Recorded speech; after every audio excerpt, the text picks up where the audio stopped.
सूत जी ने कहा, हे ऋषियों, यह कथा इतनी पवित्र है कि बड़े से बड़ा पापी भी इसे सुनकर अपने पापों से मुक्त हो सकता है। लालची, झूठ बोलने वाले, माता पिता को दुख देने वाले, हिंसक और बुरे कर्म करने वाले लोग भी इस कथा के प्रभाव से शुद्ध हो जाते हैं। बहुत समय पहले किरात नगर में देवराज नाम का एक ब्राह्मण रहता था। वह बहुत बुरा इंसान था। उसे धर्म कर्म से कोई मतलब नहीं था।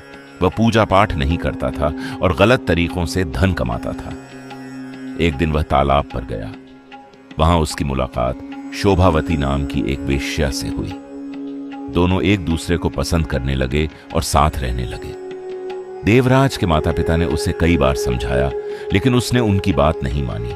वह इतना स्वार्थी और पापी बन गया कि एक रात उसने अपने माता पिता और पत्नी की हत्या कर दी। फिर उनकी सारी संपत्ति लेकर वेश्या को दे दी। कुछ समय बाद वह प्रतिष्ठानपुर नामक नगर पहुंचा। वहां उसने एक शिव मंदिर देखा जहां बहुत से साधु संत बैठे हुए थे। वह भी वहीं ठहर गया।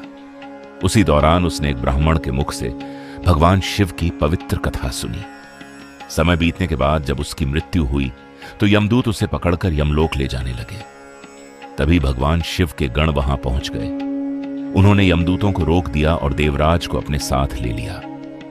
फिर उसे दिव्य विमान में बैठाकर कैलाश पर्वत की ओर ले जाने लगे। यह देखकर यमराज स्वयं वहां आए। उन्हें पता चल गया कि देवराज ने भगवान शिव की कथा सुनी थी और उसी पुण्य के कारण उसे शिवलोक जाने का अधिकार मिल गया है।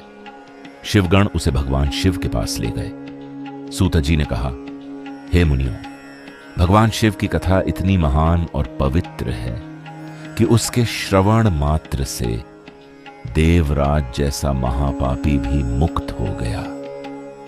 इसलिए श्रद्धा और भक्ति से शिव पुराण की कथा सुनने से मनुष्य को महान पुण्य और मोक्ष की प्राप्ति होती है।